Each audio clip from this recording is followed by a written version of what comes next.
नमस्कार दोस्तों, मैं देवेंद्र साहू स्वागत करता हूं आप सभी का आपके अपने YouTube चैनल देवगीत क्लासेस पर। दोस्तों, आज के वीडियो में हम लोग CGPSC के एग्ज़ाम में आए हुए क्वेश्चंस को कुछ क्वेश्चंस के माध्यम से हम लोग 9th और 10th का गणित आपके लिए क्यों ज़्यादा इम्पोर्टेंट है उस चीज़ को समझने वाले हैं। आपको 9th और 10th को अच्छे से पढ़ना बहुत ज़रूरी है और जो स्टूडेंट अभी 9th 10th में हैं उन लोगों को साइंस हो गया, मैथ्स हो गया, इन सभी और इंग्लिश ग्रामर, इन तीनों को बहुत अच्छे से पढ़ने की ज़रूरत है। फिलहाल अपने लिए ये है अभी कि CGPSC में आए हुए प्रश्नों को अपन देखेंगे और उसके माध्यम से ये देखेंगे कि ये किस रूप में आपके लिए इम्पोर्टेंट होने वाला है। तो क्लास को स्टार्ट करता हूँ। मैं इन प्रश्नों को लिया हूँ, PSC के इन प्रश्नों को लिया हूँ। इसके आगे और 3 प्रश्न हैं। इस माध्यम से हम लोग समझते हैं कि इसका सॉल्यूशन कैसे होने वाला है। देखिए, एक प्रशासनिक अधिकारी आपको अगर बनना है तो आपको मैथ्स आना बहुत ज़रूरी है। हर एग्ज़ाम में CGPSC हो गया, UPSC हो गया या फिर CG व्यापम का एग्ज़ाम, जहाँ पर भी मैथ्स है तो उस एग्ज़ाम में आपका क्या है, मैथ्स का वेटेज ज़्यादा रहता है।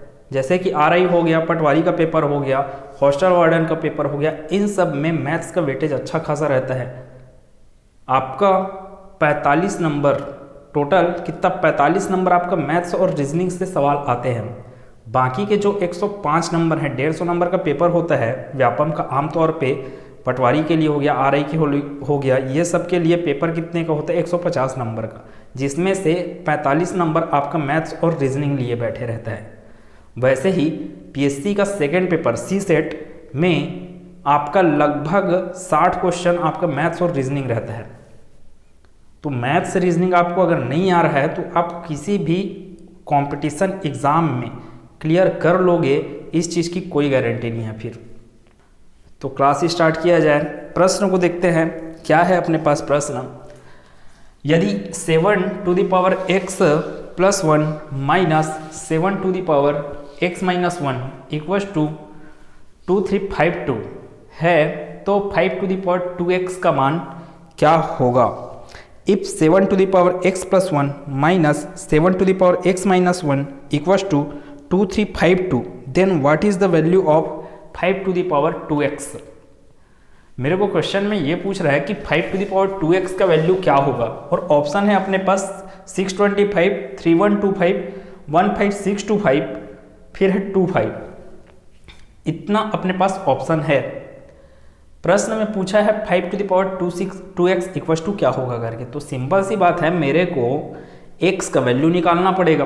कैसे निकलेगा x का वैल्यू, तो उसके लिए ये आपको समीकरण दिया गया है।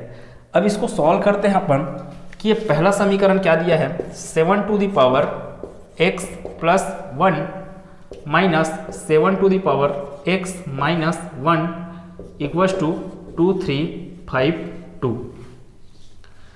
अब इसको आगे बढ़ाएंगे तो आपको पता है कि x to the power m into x to the power n equals to, आप लिखते हो x to the power m + n।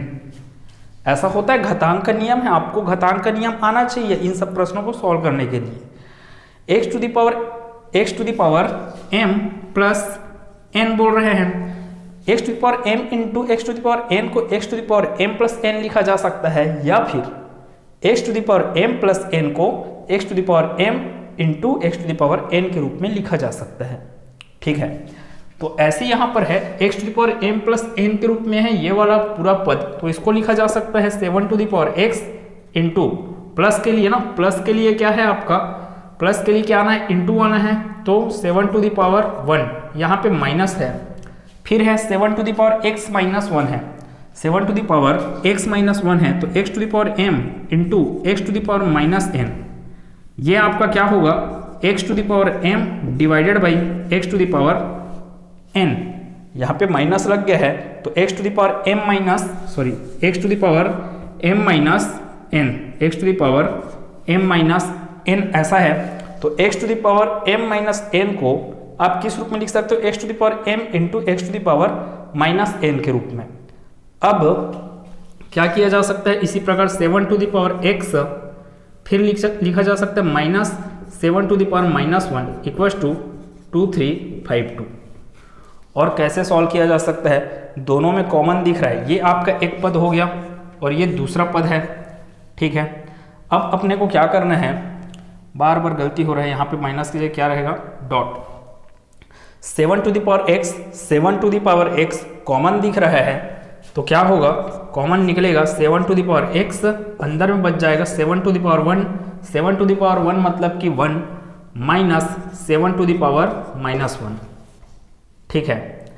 अब है 7 का घात -1, 7 का घात -1 को आप धनात्मक रूप में चेंज करना चाहते हो, माइनस को किस में लाना चाहते हो, प्लस के फॉर्म में, तो इसको लिखोगे आप 1 डिवाइडेड बाई 7, 1 डिवाइडेड बाई 7 आएगा। क्यों आएगा, क्योंकि मेरे को पता है कि x to the power -m को लिखा जा सकता है 1 divided by x to the power m के रूप में, ठीक। यहाँ पर x टू द पावर -1 है, तो ये लिखाएगा आपका इक्वल्स टू में क्या चल रहा है अपने पास 2352, फिर ये क्या लिखाएगा 7 टू द पावर x, ये हो गया 7 माइनस 1/7 इक्वल्स टू 2352।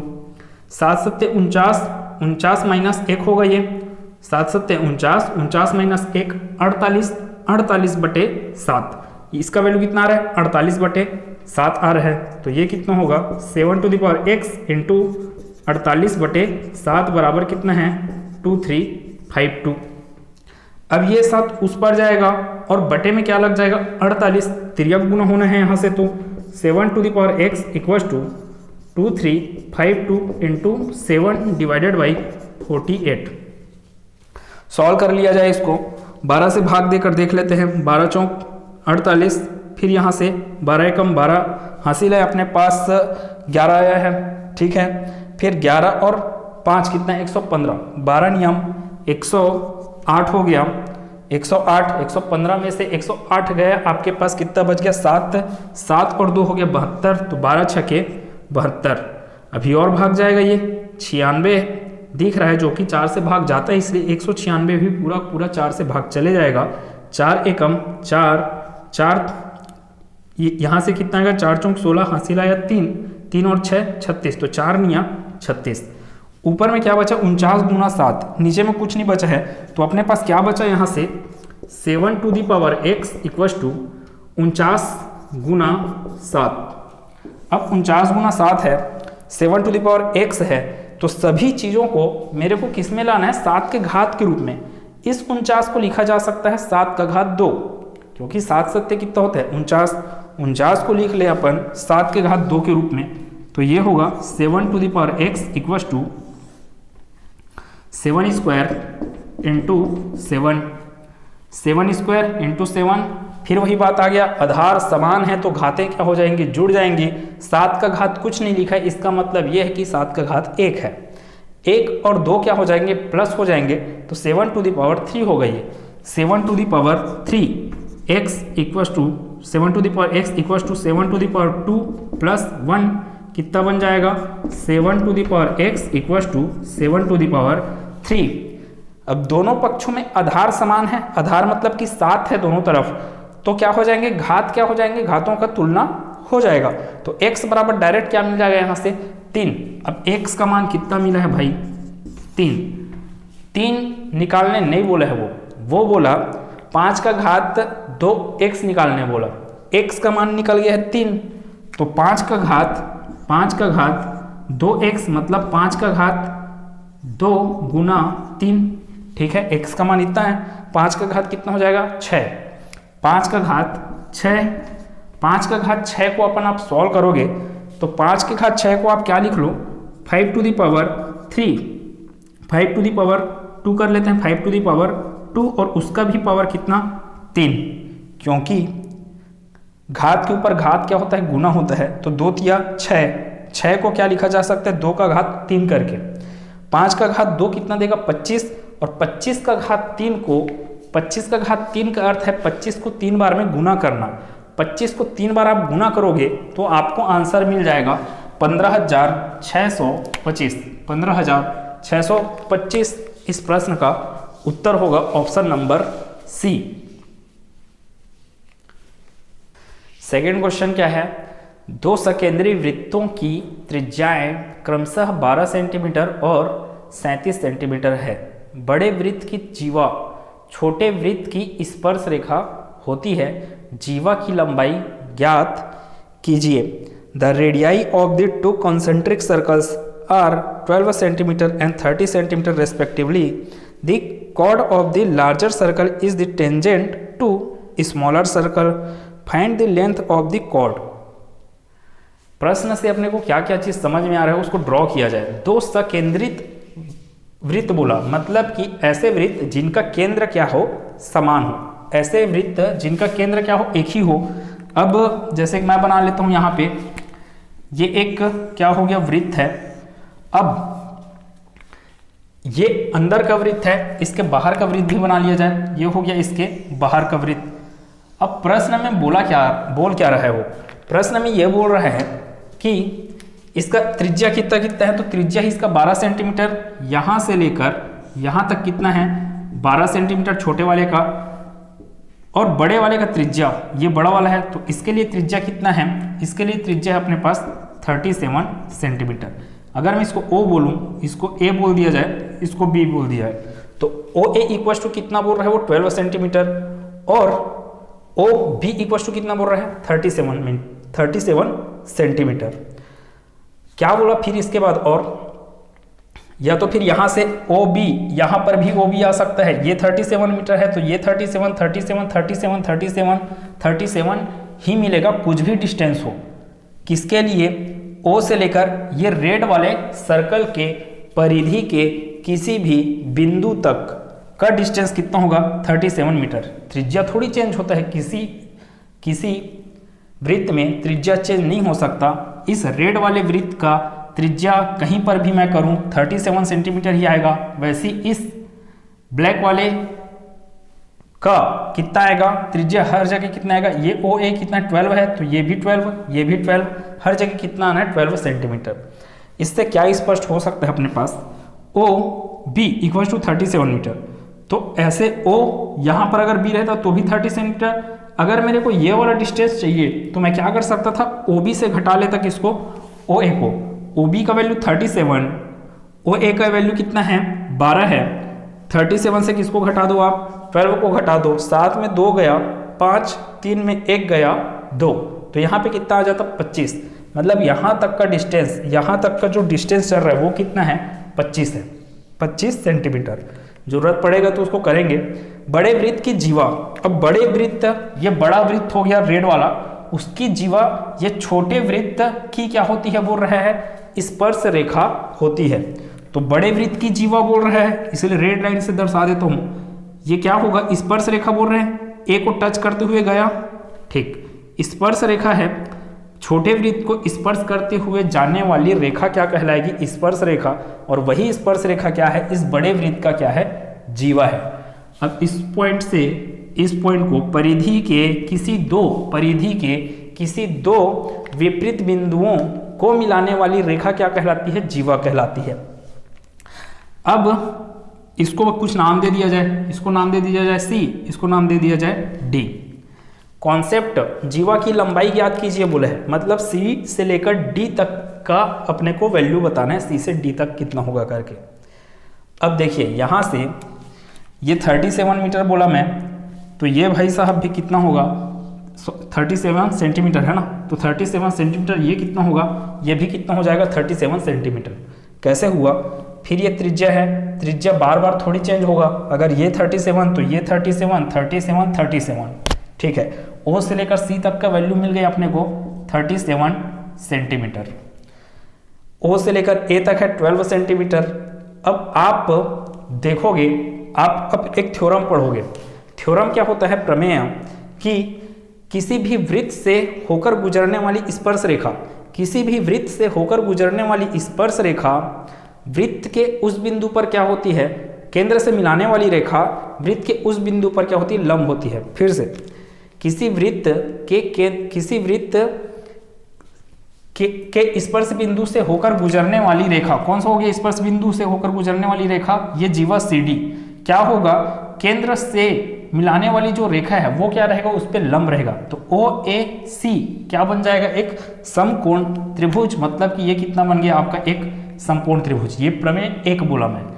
अब समकोण त्रिभुज मिल गया तो सिंपल सी बात है, मेरे को CA का वैल्यू अगर निकालना है, CA का वैल्यू निकालना है तो क्या करना पड़ेगा, कर्ण का स्क्वायर माइनस आधार का स्क्वायर का क्या लगना है, अंडर रूट। क्यों, पाइथागोरस थ्योरम क्या बोलता है, कर्ण का घात 2 बराबर लंब का घात 2 प्लस आधार का घात 2। तो यहां से ये क्या होगा, 37 square equals to OA square, OA मतलब कि कितना है 12 square minus 12 square plus AC का स्क्वायर। अब 37 स्क्वायर कितना होता है, तो 37 square minus 12 square equal to हो गया AC स्क्वायर। अपने को AC स्क्वायर नहीं चाहिए, अपने को चाहिए AC। तो AC बराबर कितना हो जाएगा, under root of 37 square minus 12 square. यहाँ से मैं AC इक्वल टू कितना निकाल सकता हूँ, 37 का वैल्यू, 37 स्क्वायर का वैल्यू। तो 37 को क्या कर लीजिए, 2 बार मल्टीप्लाई कर लीजिए, कितना आएगा 7 सत्ते 49, 7 तिया 21 21 4 सॉरी हाँ 7 तिया 21 21 4 25 गुना 3 सत्ते 21 हासिल आया 2, 3 तिया 9 9 2 11। तो ये हो गया 9 6 3 1 1369 माइनस 144, 12 का घात 2 कितना होता है, 144 होगा। और 37 का स्क्वायर जो किया आप, उसका वैल्यू कितना आया है 1369। अब यहाँ से 37 कितना आएगा, AC equals to under root of 9 में 4 गया कितना आया 5 आया, 6 में 4 गया कितना आया 2 आया, फिर बचा अपने पास 3 में 1 गया, 3 में 1 गया कितना आया 2 आया। 1 के लिए और कुछ घटाने का नहीं है तो ये बच गया अंडर रूट ऑफ 1225। अब वर्गमूल निकालोगे आप 1225 का तो आपको आंसर मिलेगा 35, क्योंकि 35 का स्क्वायर क्या होता है 1225। तो 1225 का वर्गमूल क्या होगा 35 होगा। इसको आप गुणनखंड विधि से भी निकाल सकते हो वर्गमूल। AC इक्वल्स टू कितना आ जाएगा 35 सेंटीमीटर। AC इक्वल्स टू कितना आ गया 35 सेंटीमीटर। AC इक्वल्स टू कितना आ गया 35 सेंटीमीटर। ऑप्शन दिख रहा है मेरे को 35 सेंटीमीटर। ए ऑप्शन क्या हो गया, सही हो गया। यही गलती अपन करते हैं एग्जाम में। भाई वो AC का मान, A से C का मान नहीं पूछा है, वो पूछा है C से लेके पूरा D तक का मान, जो कि जीवा है, जीवा की लंबाई पूछा है ना। C से A मेरे को पता है कितना मिल गया 35। अब फिर से थ्योरम, अब प्रमेय क्या होता है, प्रमेय कि क्या केंद्र से स्पर्श रेखा पर डाला गया लंब, केंद्र से स्पर्श रेखा पर डाला गया लंब स्पर्श रेखा को 2 भागों में विभाजित करती है। स्पर्श रेखा को 2 भागों में विभाजित करती है। अब यही स्पर्श रेखा क्या है, जीवा है। 2 भाग, कौन कौन सा भाग, 2 भागों और 2 सम भागों में ना, 2 समान भागों में विभाजित करती है। जितना AC होगा उतना ही क्या होगा AD होगा, जितना AC होगा उतना ही क्या होगा AD होगा। AC का वैल्यू आया है अपने पास 35 सेंटीमीटर, तो AD का भी वैल्यू कितना हो जाएगा 35 सेंटीमीटर। ये 35 मेरे को आंसर पूछा है C से लेकर D तक की लंबाई, तो C से लेकर D तक की लंबाई CA प्लस AD। ये 35 प्लस ये 35 कितना हो गया 70। अपने पास क्या हो जाएगा, आंसर हो जाएगा। अपने को क्या बोल रहे हैं, C से लेकर D कितना होगा CA प्लस CD। CA का भी वैल्यू कितना 35 है, CD का भी वैल्यू कितना है 35 है। तो CD इक्वल्स टू कितना मिल जाएगा 70 सेंटीमीटर। 70 सेंटीमीटर कौन सा है, ऑप्शन नंबर D। तो ये है भाई PSC, जिसमें आपको ऑप्शन क्या करेगा, गलत वाला आंसर आपको दिया रहेगा। जैसे कि ये यहाँ पे दिया था 35, ये बिल्कुल सही नहीं है। पूरे जीवा की लंबाई कितनी होगी, तो 70 सेंटीमीटर होगी। अब लास्ट क्वेश्चन को देखते हैं। एक वृत्त की जीवा PQ और व्यास RS केंद्र O के साथ एक दूसरे को बिंदु T पर प्रतिच्छेद करने के लिए बनाए गए हैं, और क्यू टी वृत्त की त्रिज्या के बराबर है यदि कोण P T R equals to 42 degree है तो कोण पी ओ आर का माप है। अपने पास ऑप्शन 96 डिग्री, 126 डिग्री, 108 डिग्री और 110 degree. A chord PQ and a diameter RS of a circle with center O are produced to intersect each other at a point T and QT is equals to the radius of the circle. If angle PTR equals to 42 degree, then the measure of angle POR is।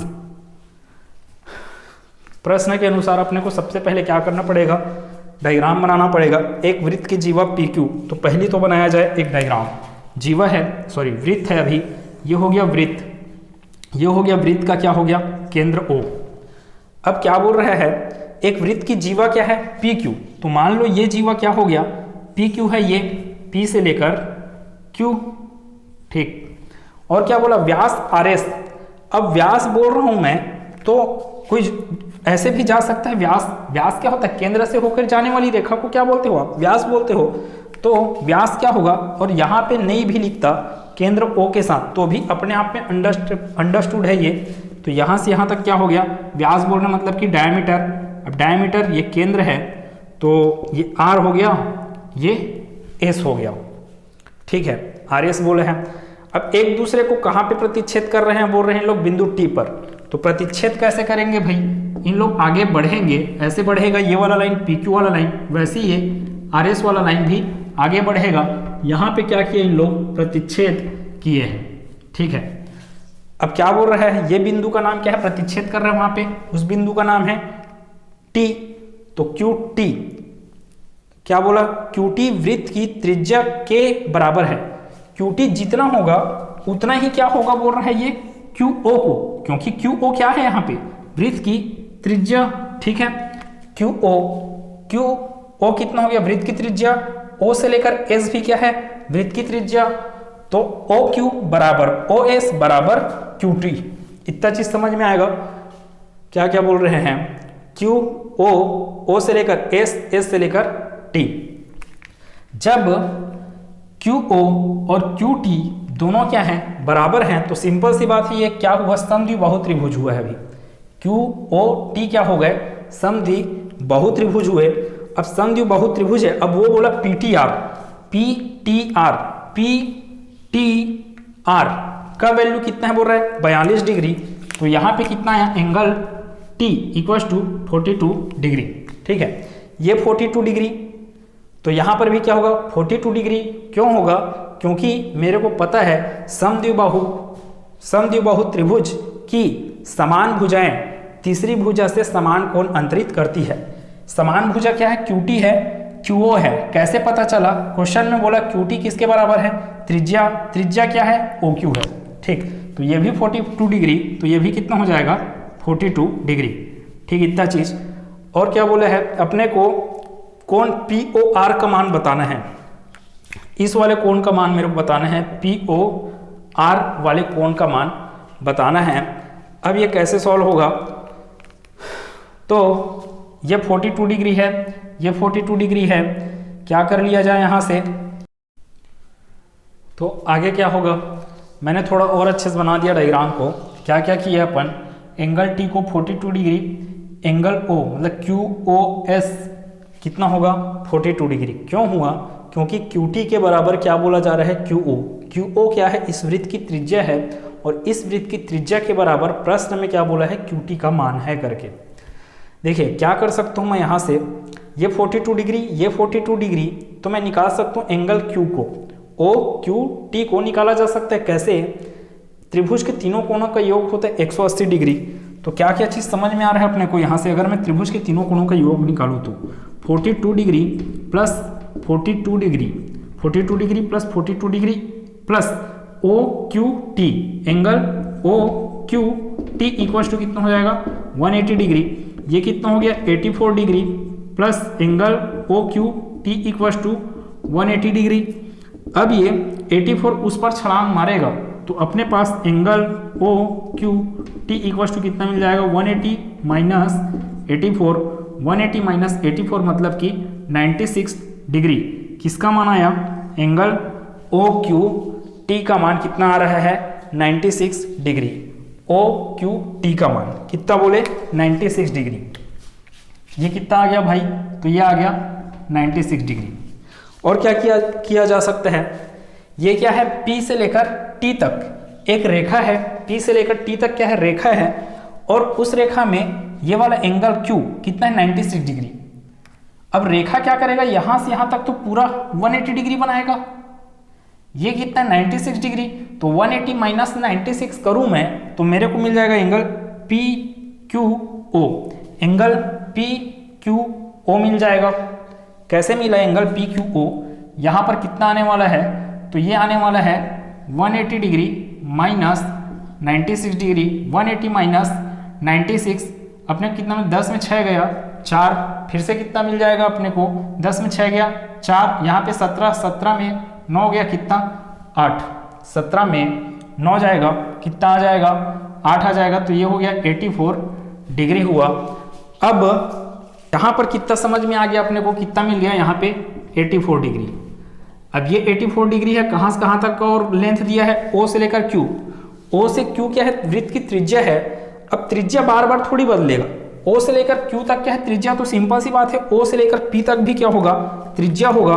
O से लेकर P तक भी क्या होगा? त्रिज्या। ये भी त्रिज्या, ये भी त्रिज्या, मतलब इसका लंबाई जितना उतना लंबाई इसका। फिर से आपको एक समद्विबाहु त्रिभुज मिल चुका है। समद्विबाहु त्रिभुज का फिर से प्रॉपर्टी क्या है कि दो भुजा समान है तो तीसरी भुजा से उन लोग क्या बनाएंगे? समान कोण बनाएंगे। ये वाला एंगल मिला है आपको 84 डिग्री। तो ये एंगल भी कितना हो जाएगा? 84 डिग्री। 84 प्लस 84 उसको मैं माइनस कर दूंगा। किससे? मैं माइनस कर दूंगा फिर से किससे? 180 degree.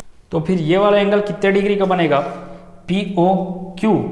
84 plus 84 angle POQ equal to कितना हो जाएगा? 180। क्योंकि त्रिभुज के तीनों कोणों का योग कितना होता है? 180 डिग्री। इसलिए क्या क्या चीज़ समझ में आ रहा है? 84 degree plus 84 degree plus angle POQ equal to कितना हो गया? 180 डिग्री। अब ये हुआ 4 4 8 8 8 16 plus angle POQ equal to 180 degree. अब ये एंगल POQ इक्वल टू कितना आएगा?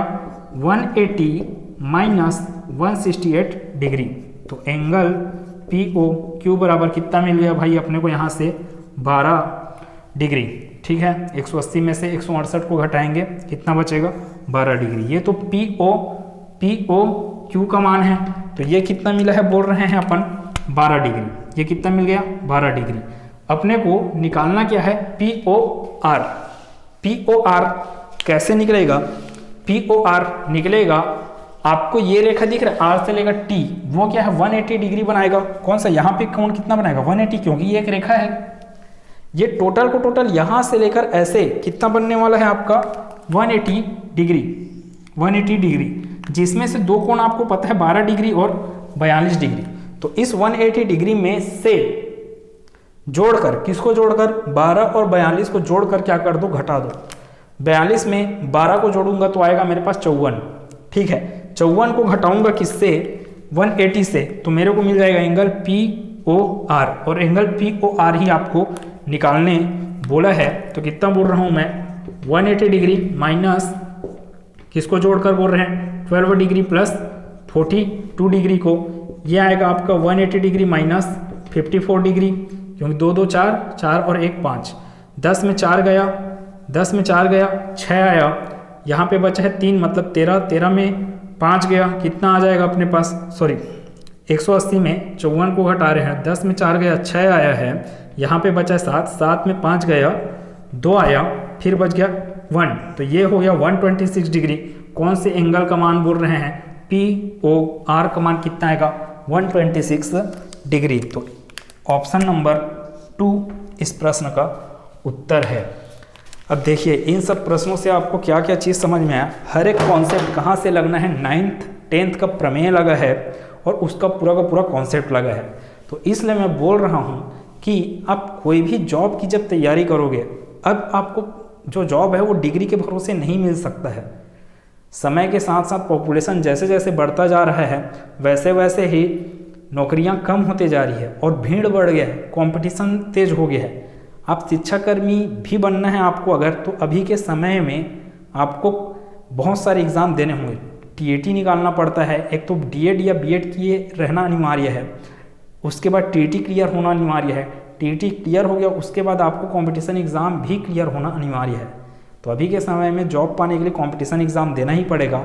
और अगर आप कोई सिविल अधिकारी बनना चाहते हो, प्रशासनिक अधिकारी बनना चाहते हो, तो वहाँ पे आपको मैथ्स आना बहुत जरूरी है, चाहे आप आर्ट बैकग्राउंड से हों चाहे किसी भी बैकग्राउंड से हों। तो इन सब क्वेश्चन के माध्यम से आपको समझ में आया होगा कि क्यों 9th-10th का गणित बहुत इम्पॉर्टेंट है। इसके आगे में अपन और 4, 5, 6 प्रश्नों को कवर करेंगे अगले क्लास में। तो अगले क्लास में मिलते हैं। धन्यवाद।